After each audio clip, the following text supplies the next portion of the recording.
Good morning. Welcome to our live stream worship at the Unitarian Universalist Congregation of Atlanta as we talk about normalizing, embracing vulnerability this morning. If it's your first time joining us, even in live stream worship, we want you to join in. We want you to sing along with the hymns from home. We want you to light your chalice at home along with us, to do our readings along with us, to fully take part as we are able in this time. Our first hymn is a beautiful African-American spiritual, one of my favorite melodies. Sometimes I feel like a motherless child.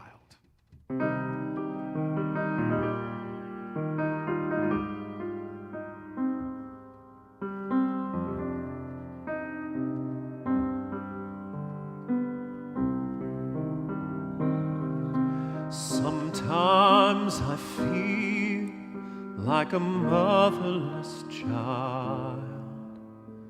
Sometimes I feel like a motherless child.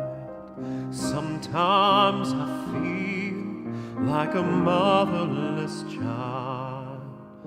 A long way from home. A long way from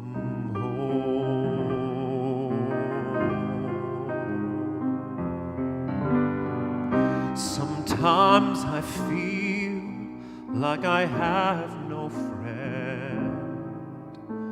Sometimes I feel like I have no friend. Sometimes I feel like I have no friend. A long way from a long, long way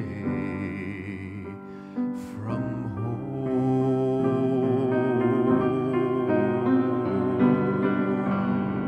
Sometimes I feel like I'm almost gone. Sometimes I feel like I'm almost gone. Sometimes I feel like I'm almost gone, a long way from home,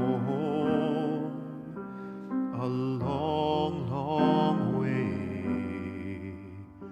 from home.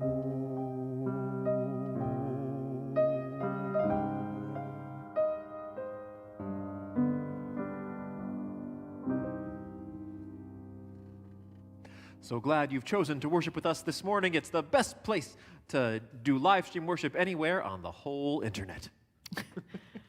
Thank you, Don, and I'm so excited about this worship service today. Welcome to the Unitarian Universalist Congregation of Atlanta, working on becoming a beloved community that transforms lives. I'm Reverend Taryn Strauss, Senior Minister at the UU Congregation of Atlanta, and I'm so honored to welcome you to worship with us, whomever you love, whatever path you are on, wherever you are from, you are welcome to be with us as we embark in this worship series, Normalize This, looking at the concept of what we think of as normal, what we think of as unique or marginal, and how does that serve our spiritual imagination. Join us today as we embark on a journey inward to the interiority of our souls, our hearts, dealing with depression and anxiety that so many of us have wrestled with over this last year and beyond, and our tendency to keep that hidden. We're asking ourselves today, what if we were to assume we all are struggling in some way with our mental health? How could we transform our relationships in community? How can we build our relationships and thus our world anew post-pandemic? So thank you for being here. I'm so also honored to have the beautiful, talented Sarah Dawn Peck joining us today, and Dawn in our music. So I'm really excited for that. Also excited about our upcoming adult RE class today, on Tuesday, 7:30 p.m. The Climate Action Team is going to partner with the Adult RE team and Georgia Interfaith Power and Light. Together, they will explore environmental justice and the impact of climate change on communities of color. It looks like a very exciting program this Tuesday, so I hope you will join us at 7:30 p.m. The link to register for all adult RE classes is going into the chat right now, or you can find it on your weekly update email. We also hope that you will join the UUCA community immediately after the service in the Zoom where it happens, where people gather for a conversation for our Zoom Room Social Hour. The link for our Zoom Room Social Hour is also going into the chat right about now, or you can find it in that weekly update email. Our congregation's annual meeting is only 2 weeks away on May 16th. The Board of Trustees invites you to attend the first town hall meeting at 1 p.m. today in advance of the big congregational meeting that will happen in a couple of weeks. To receive the link, you need to register by going to uuca.org/townhall. Register to meet your new Board of Trustees, stewardship, and nominating committee members at 1:00 p.m. today, after the Zoom Room Social Hour. Through our live chat, we can express love and care for one another. So please take a moment to say hello to each other and to anyone else who may be visiting us in this morning's worship.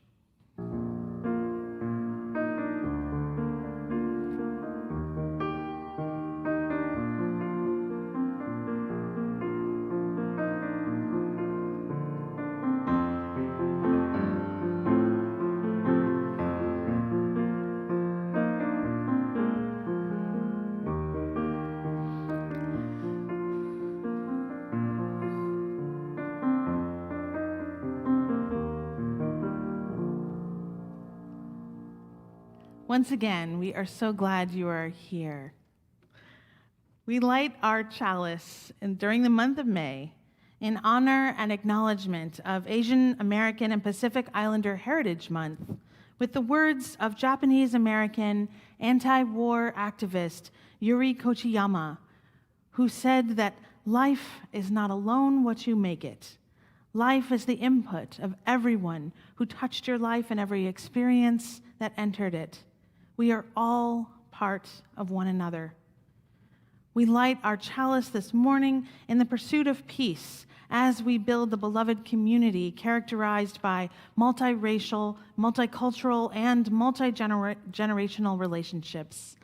Let us make it so. And won't you please now get out your home chalice and join us as we light our chalice and share in our chalice lighting words this morning. May the light of this flame illuminate our tradition of seeking, invite all who yearn for acceptance, and ignite our passion for justice and peace.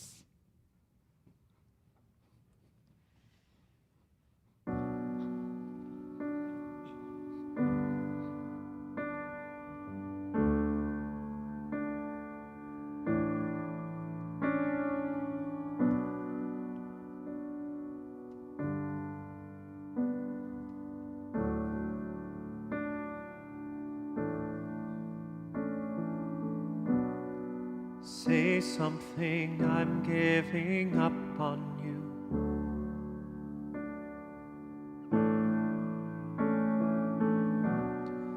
And I'll be the one if you want me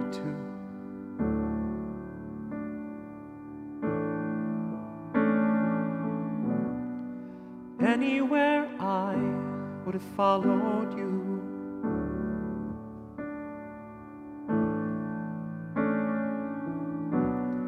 Say something, I'm giving up on you.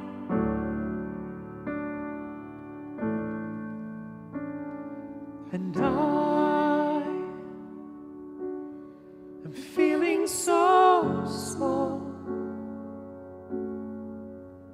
It was over my head. I know nothing at all.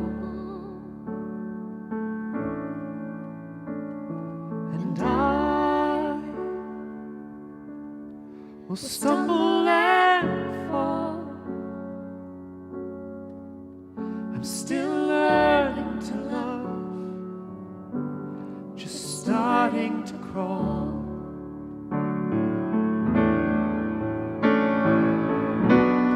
Say something, I'm giving up on you.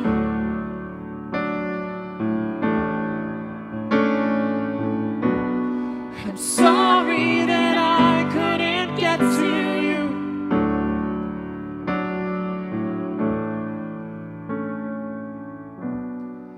And anywhere I would have followed you.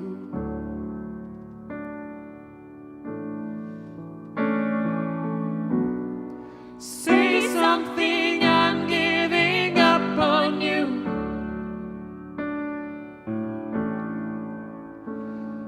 And I will swallow my pride. You're the one that I love, and I'm saying goodbye.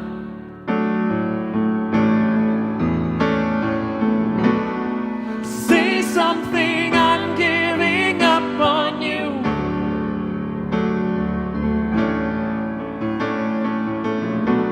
And I'm sorry that I couldn't get to you.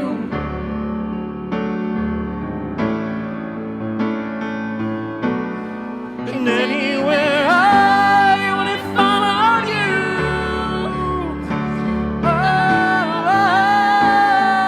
Oh, say something, I'm giving up on you.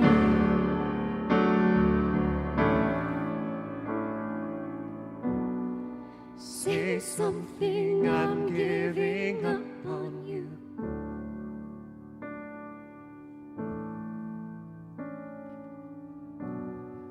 Say something.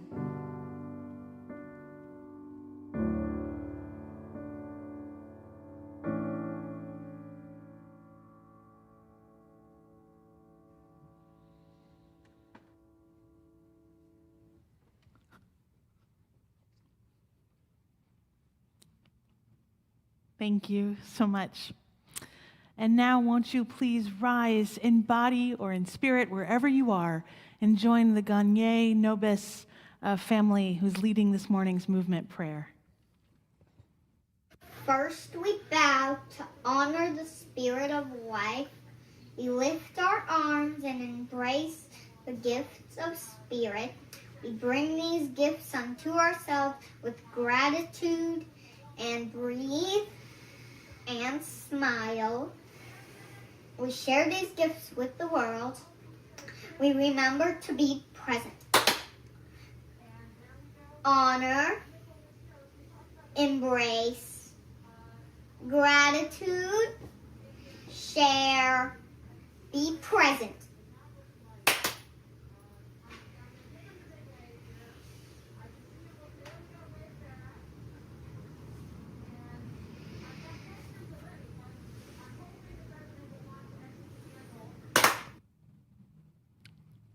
Amen.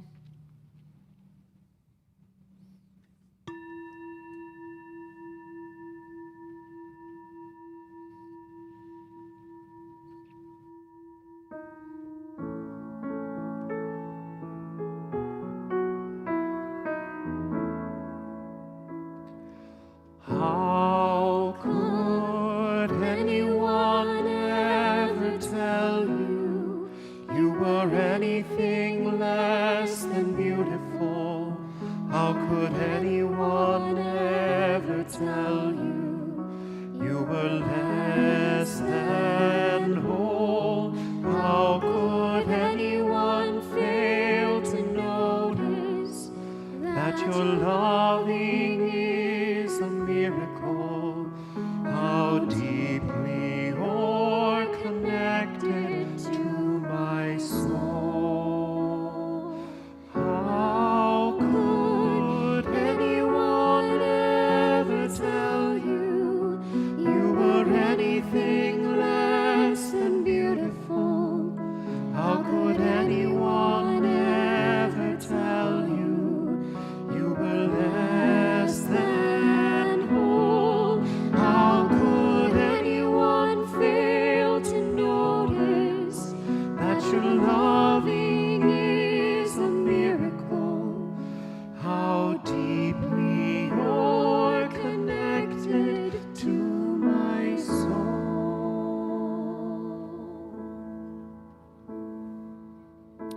let us put hands upon hearts and feel the warm connection. Let love in this moment flow. Say to yourself silently, I will love myself. I will love others. And that love will heal the world.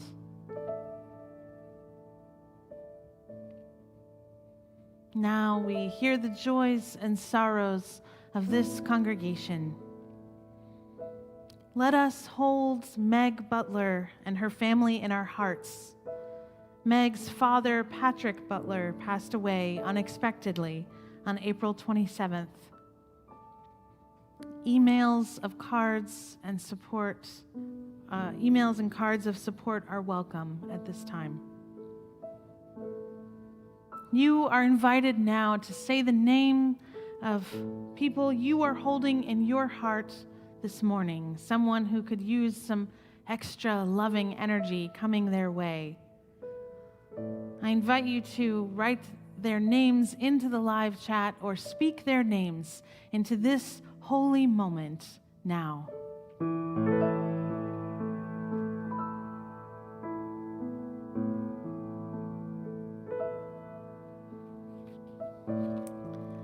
As humans have gathered for millennia, so we gather on this day to gently surrender to something beyond ourselves, to humbly acknowledge our mistakes, to ask forgiveness, to seek hope and renewal,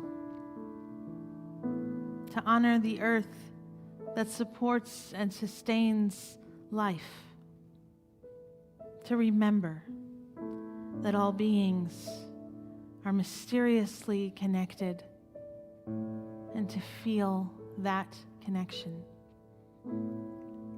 Now, we still our bodies, and we still our minds. We relax into this moment that our intentions make sacred. We enter into the wise silence.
Good morning.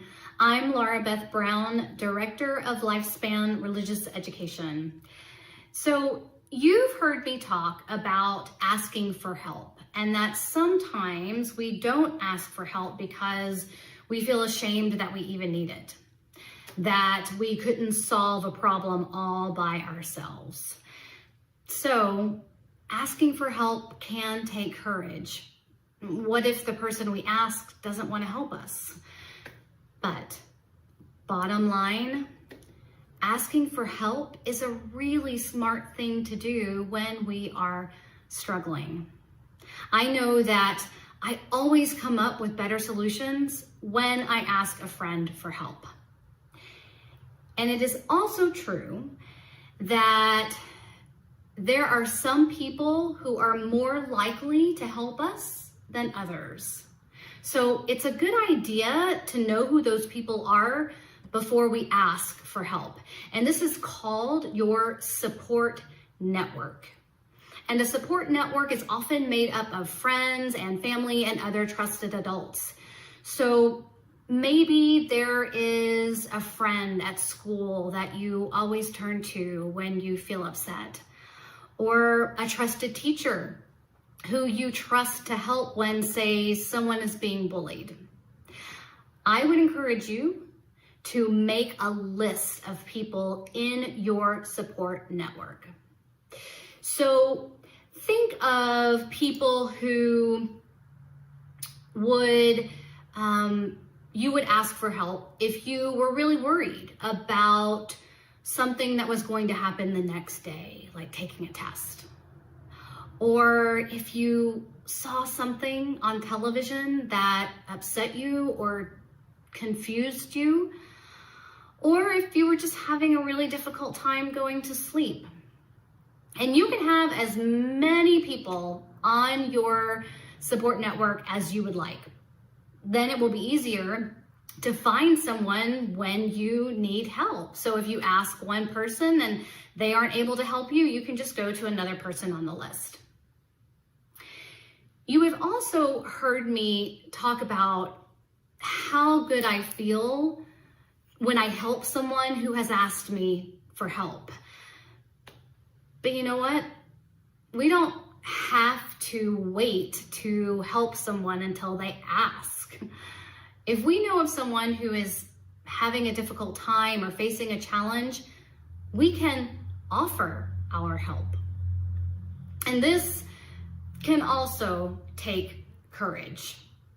I know that I have failed to reach out to someone because I didn't know the right words to say. But as my friend Alandria said, reach out, always. Just letting someone know that you care and are there for them is enough when you don't know what else to say. So, what do you need help with today? And who are you going to ask? And who in your life is having a hard time and could really use a friend just like you? Asking for help and offering help can feel risky, but the outcomes are so worth the risk.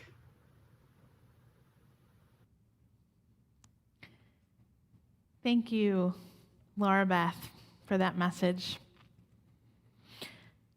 I keep forgetting to give you the weekly updates that are most important right now, this spring. The updates on the real homeowners of this property on Druid Hills Drive, where we are right now, the geese.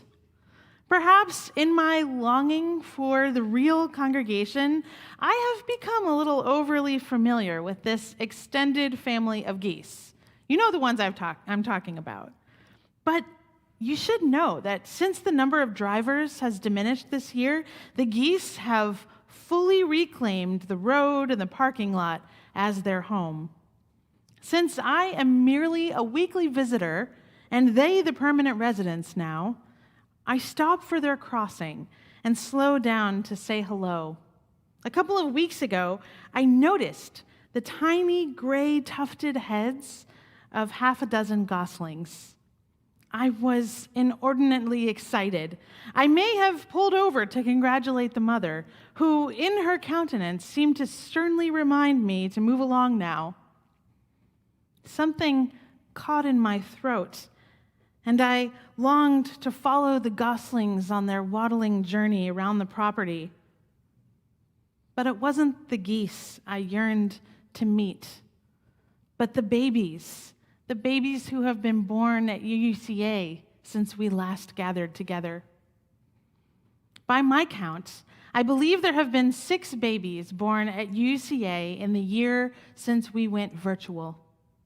It's one of the things that makes me stomp my feet and rage at the sky that I may have missed the chance to hold a newborn, your newborn, sprinkle holy water on their brow with the petals of a tender rose. The goslings remind me the life of this community goes on, and the bitterness of ministry in a pandemic is the loss of these moments with you. So, we give a little bit of our treasure to this place, this holy community, so that we will sustain for all those babies being born, so they can return to a community alive with vibrance and love, and one day we can take them in our arms, dedicate them to this life of faith and belonging, and do the thing we do best: partner with each other in raising up a village of radical love and courageous action. Until that day comes, and it will come, we give generously to keep this community thriving, keeping the porch light on until we can all come home. This morning's offering will now be given and gratefully received.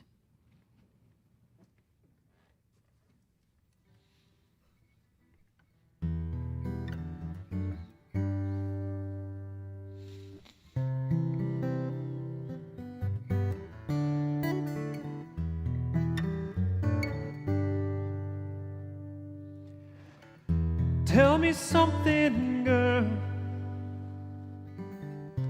Are you happy in this modern world? Or do you need more? Is there something else you're searching for?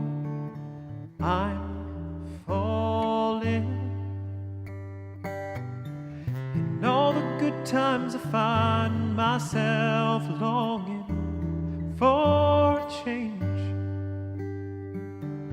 and in the bad times I fear myself.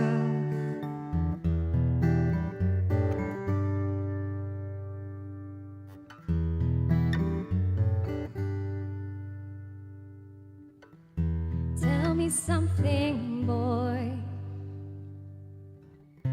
Aren't you tired trying to fill that void? Or do you need more? Ain't it hard keeping it so hardcore? I'm falling. In all the good times I find myself longing for change, and in the bad times I fear myself.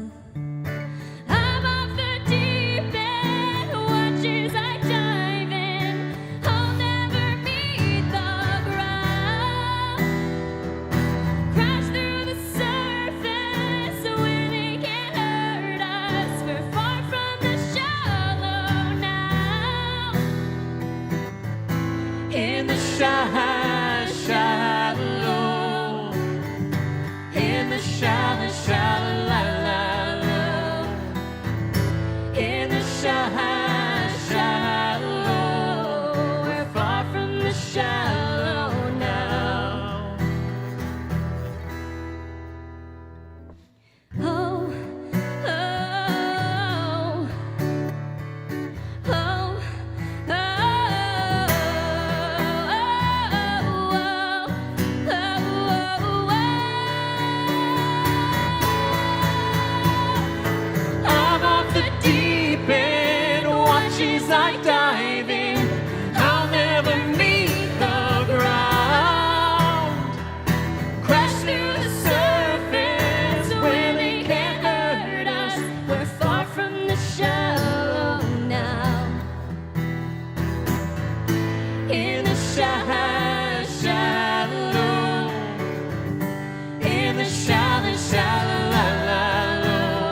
Thank you both so much.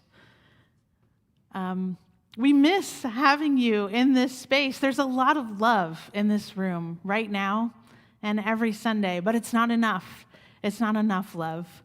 We miss you in this space, and the appreciation, the joy, the lament, all of it that you bring. What a blessing it is to be part of a community where we can be our true selves, where we can deepen in authenticity and empathy. That's what gets us through. That's what's getting us through even now as we are physically apart. That's what's bringing us closer in our connection with one another. The fact that we can be real, that we work on this realness, this authentic connection every Sunday, and that we give our hearts, and we give our time, and we give our treasure to this beloved community, working on itself always. Please join me now in the dedication of the offering.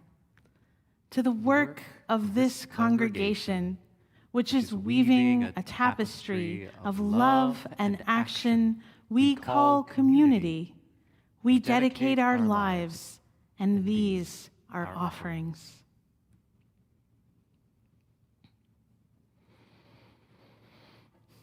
The reading this morning is an excerpt from the Jean Valentine poem titled Sanctuary. You, who I don't know, I don't know how to talk to you. What is it like for you there? Here? Well, wanting solitude and talk, friendship, the uses of solitude, to imagine, to hear, learning Braille, to imagine other solitudes, but they will not be mine. To wait in the quiet, not to scatter the voices. What are you afraid of? What will happen?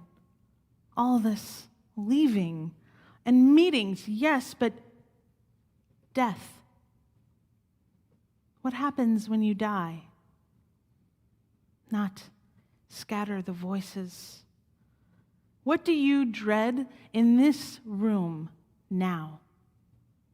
Not listening now, not watching, safe inside my own skin.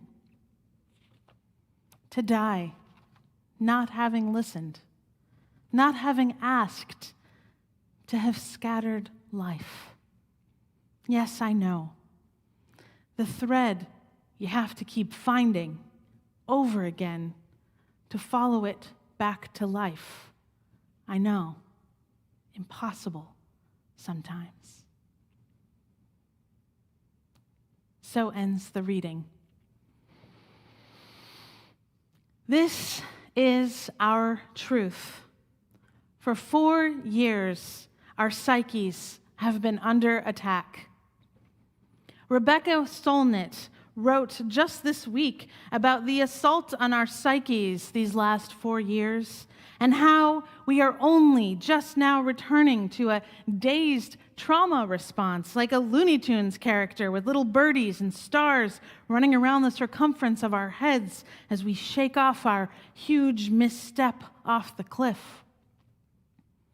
Solnit references David J. Morris in his book, The Evil Hours, a biography of post-traumatic stress disorder, calling trauma a disease of time. With PTSD, the past refuses to become the past or stay there, and the traumatic event forces itself back like a zombie rising from the dead into the present, or the source of trauma never truly receded to become the past at all. When the Biden inauguration happened, I was surprised to find that I was neither uplifted nor relieved, but liberated, freed to feel how hideous the whole thing had been, how damaged I felt. And I heard from many others who had the same experience. Solnit writes, living under the last administration was like living in the aftermath of an earthquake, when the aftershocks can come at any time, or living with an unstable abuser. And in fact, it was living with an unstable abuser who was on one hand not in the house with us, and on the other hand was our president and the most powerful person on earth. It kept you on edge. It kept you thinking about him, speaking of the psychic real estate he occupied, and thinking about that also kept you from thinking about other things, about deeper meanings and longer time frames. For a lot of us, this meant we entered a state I called informational hypervigilance, convinced that I needed to read the news constantly, scan Twitter for the very latest, check in after any absence to see what had happened while I was out buying groceries. I read news obsessively, which meant that I didn't read books enough, nearly enough, and the very mindset of a reader was undermined by this jumpy, twitchy news surveillance. I heard from others that they too felt they had forgotten how to read, in the sense of how to pay attention to long, complex narratives. And then the barrage, the confusion. Did laws matter?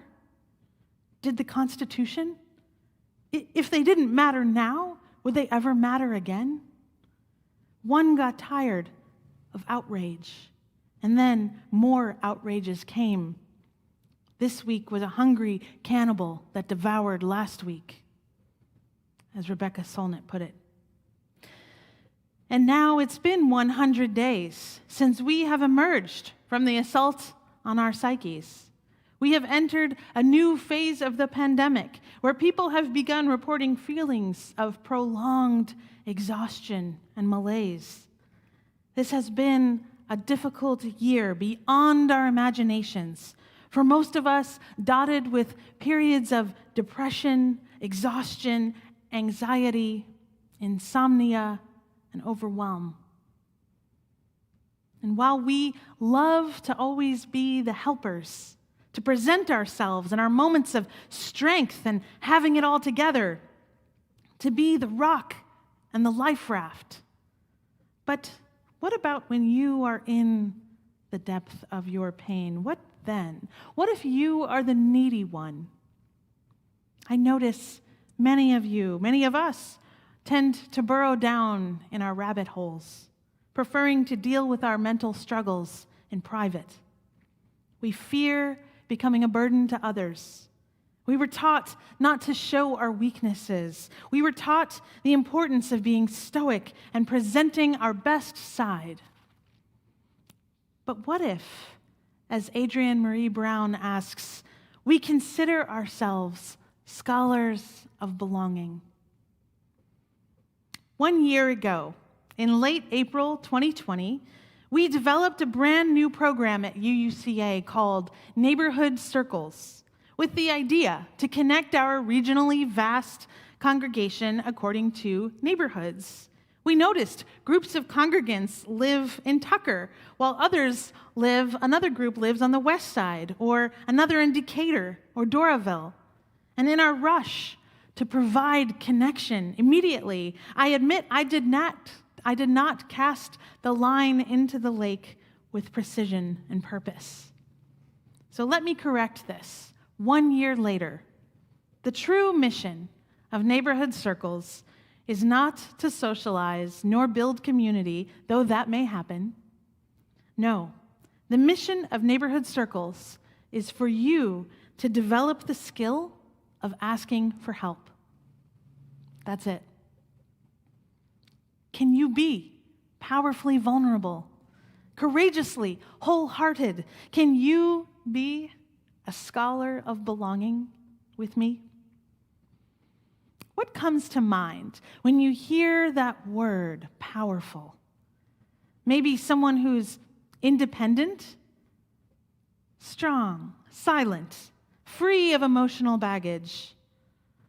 I blame all these Marvel superheroes capturing our imagination these last 2 decades. So exceptional in their strength and beauty, some of them are gods, not mere mortals.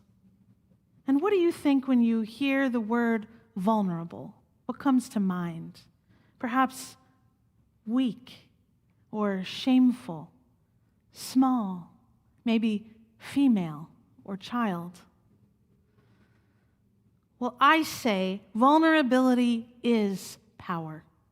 Power to connect, power to ask for what you need, power to live wholeheartedly, and power to be resilient in the face of shame. In his fantastic book, Fear, Buddhist monk Thich Nhat Hanh specifically references a certain female bodhisattva. He tells the story of Kuan Yin. She is the bodhisattva of compassion. Kuan Yin began meditating as a young girl, angering her father who wished her to drop this devotion and marry her off so he could receive her dowry. Throughout her life, she practiced ultimate compassion meditation, but she also worked with the neediest people in her community. She passed every spiritual test and was ultimately and eventually welcomed into nirvana.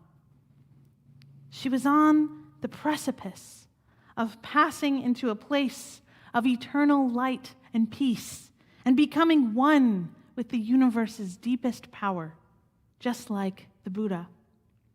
But then, summoning all the courage she had, she resisted.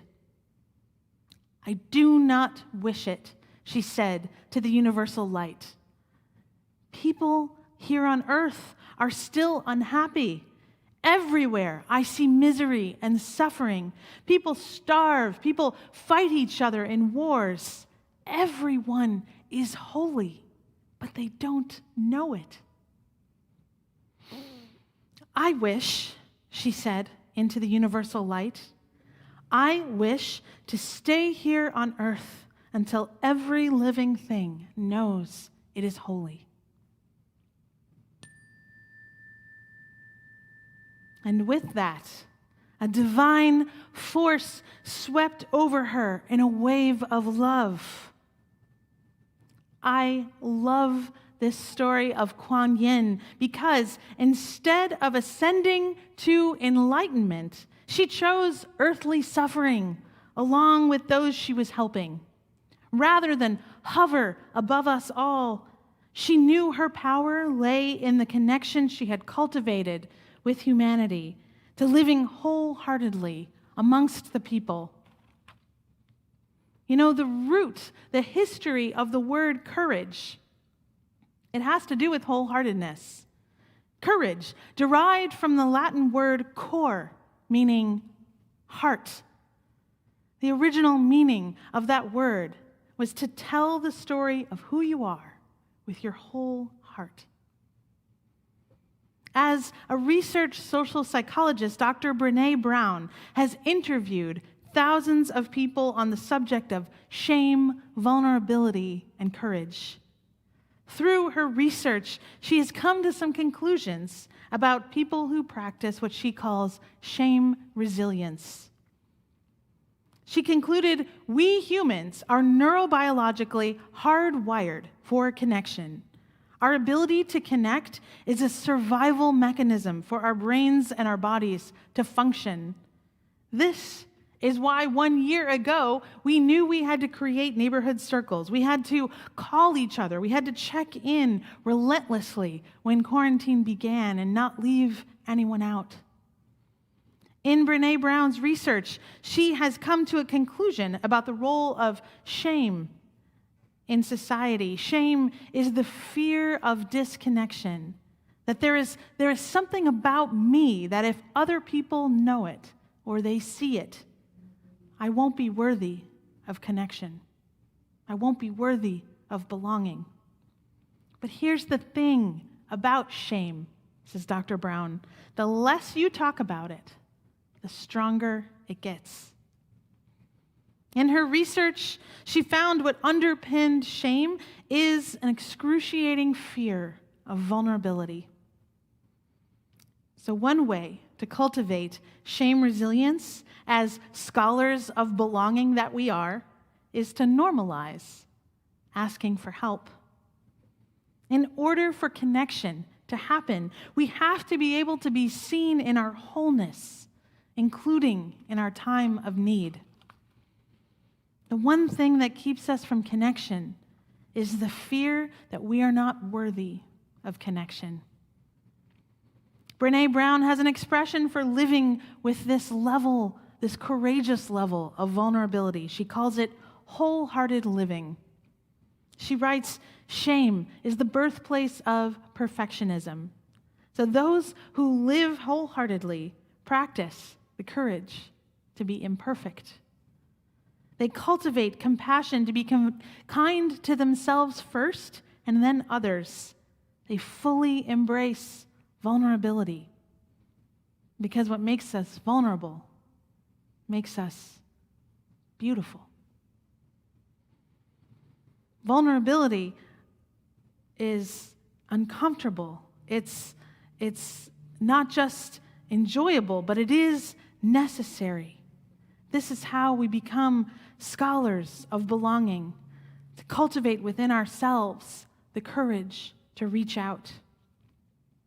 Now, it is scary, it is exhausting to be that vulnerable. So I'm not suggesting you get out there and share all your shame.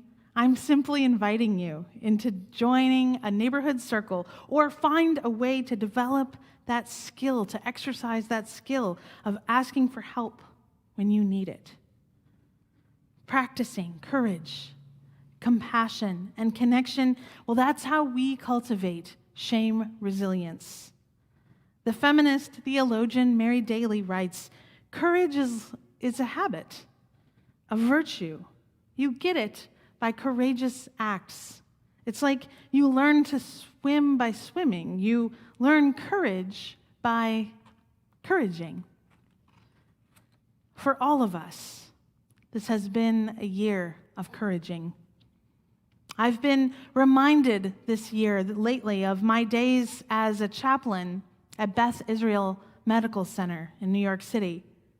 And I remember how at the beginning of my chaplaincy, how afraid I was to be with people in their moments of suffering.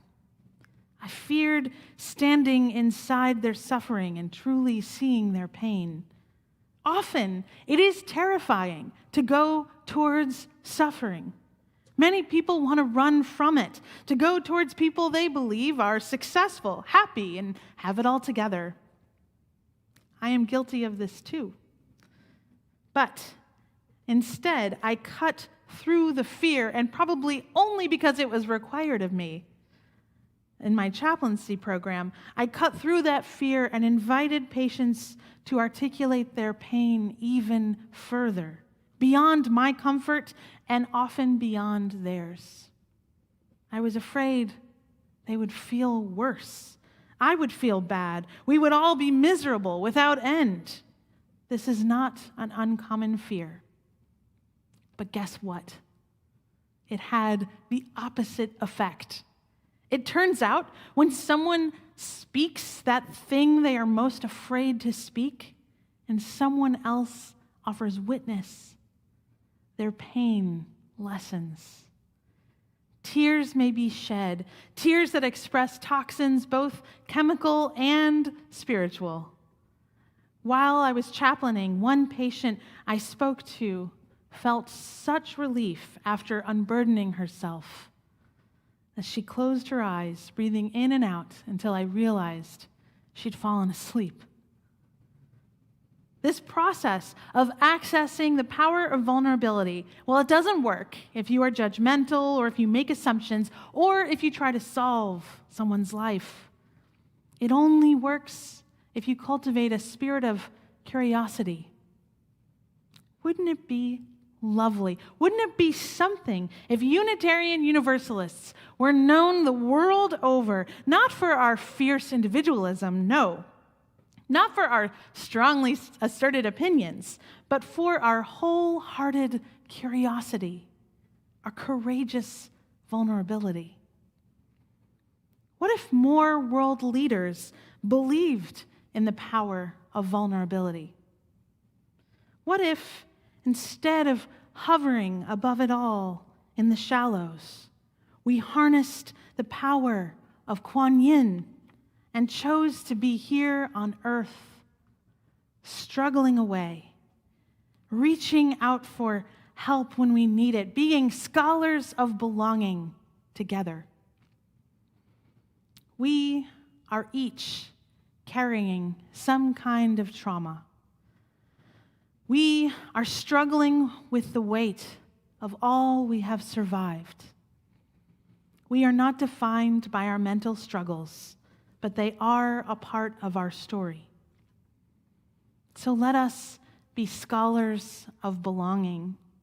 Let us be courageous in our reaching out, in our wholehearted living. This is how we will not only remake ourselves, but the world. May it be so.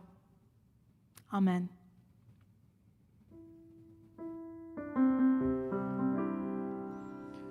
So this morning, we called our first audible in quite a while. We changed the hymn about 7 minutes before the service started. But it's a good change. We haven't sung this song in a while. It's a song called Sanctuary.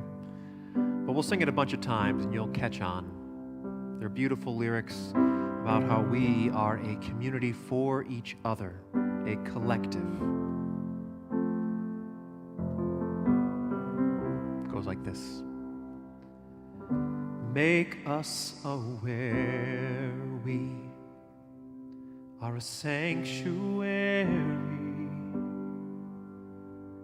each made holy and loved right through. With thanksgiving,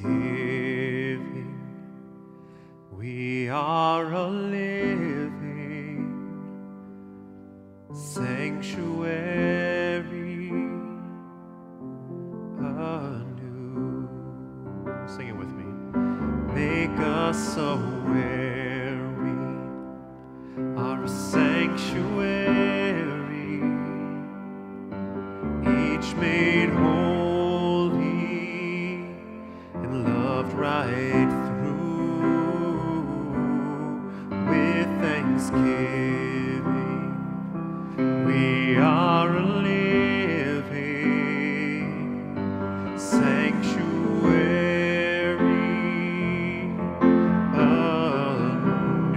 anew. Make us aware we are a sanctuary, each made holy and loved right through. With thanksgiving, we are a living sanctuary anew.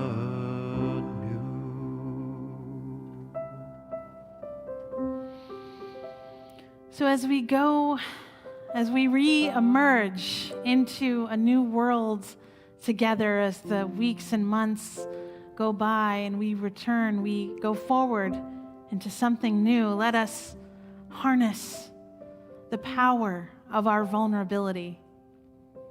Let us live and act and speak with wholehearted courage, reaching out to one another, finding strength in our moments of need, deepening our connection.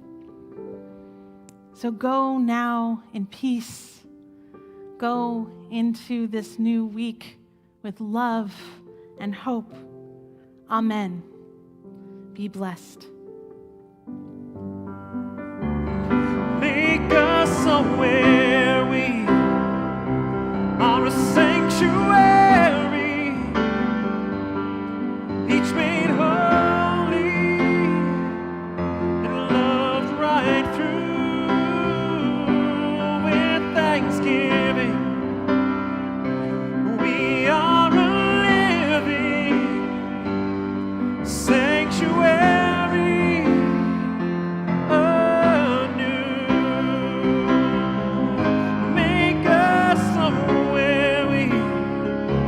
I'm a sanctuary,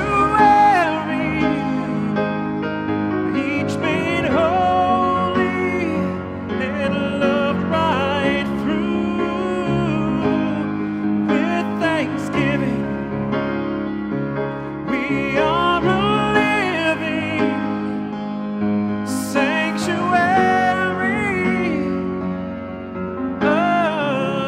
anew.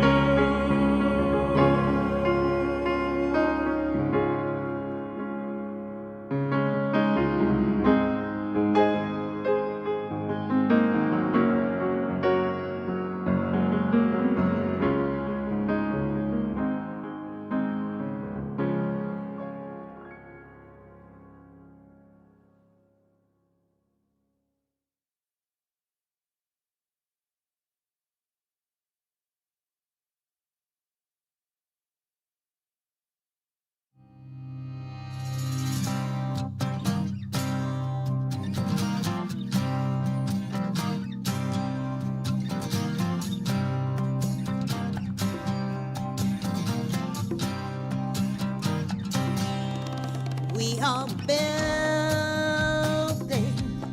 a new way. We are building a new way. We are building a new way, getting stronger every day. We are building a new way. We are working to be free. We are working to be free. We are working to be free. Hate, greed, and jealousy. We are working to be free. We can feed our every need. We can feed our every need.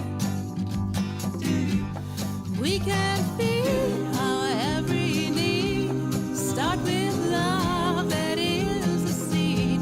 We can feed our every need. Peace and freedom is our cry. Peace and freedom is our cry. Peace and freedom is our cry. Without these, the world will die. Peace and freedom is our cry. We are building a new way. We are building a new way. We are building a new way, getting stronger every day. We are building a new way. We are building a new way, getting stronger every day. We are building a new way. We are building a new way. We are building. We're building a new way. Yeah, I heard it. We're building us a new way. Yeah, I heard it on the front line. That we're building us a new way.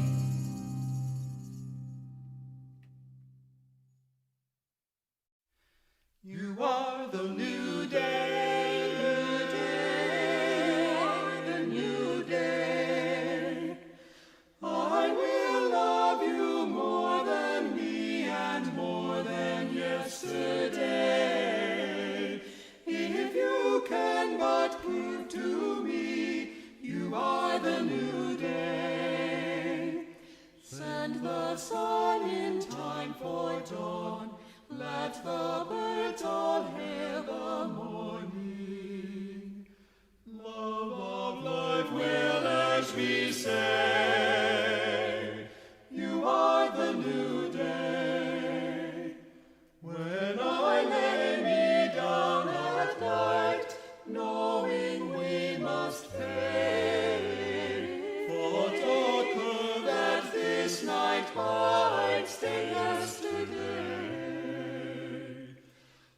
thoughts that we as humans small could slow worlds and end it all.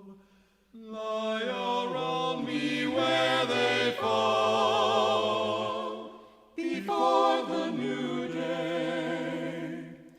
One more day when time is running out for everyone. Like a breath I knew would come, I reach for a new day. Hope is my philosophy, just needs days in which to be. Love of life means hope for me. Born on a new day. You are the new day. You are the new day.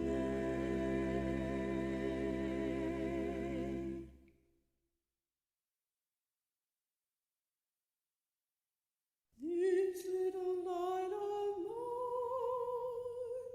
I'm gonna let it shine.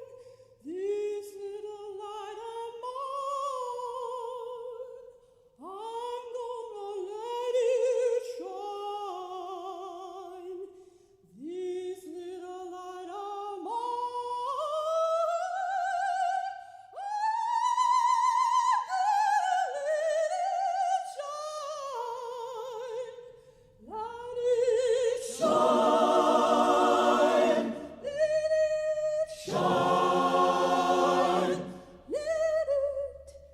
This little light of mine, I'm gonna let it shine. This little light of mine, I'm gonna let it shine. This little light of mine, I'm gonna let it shine. Let it shine, let it shine, let it shine. All through the night, I'm gonna let it shine. All through the night, I'm gonna let it shine. Let it shine. Shine, let it shine. Oh, let it shine.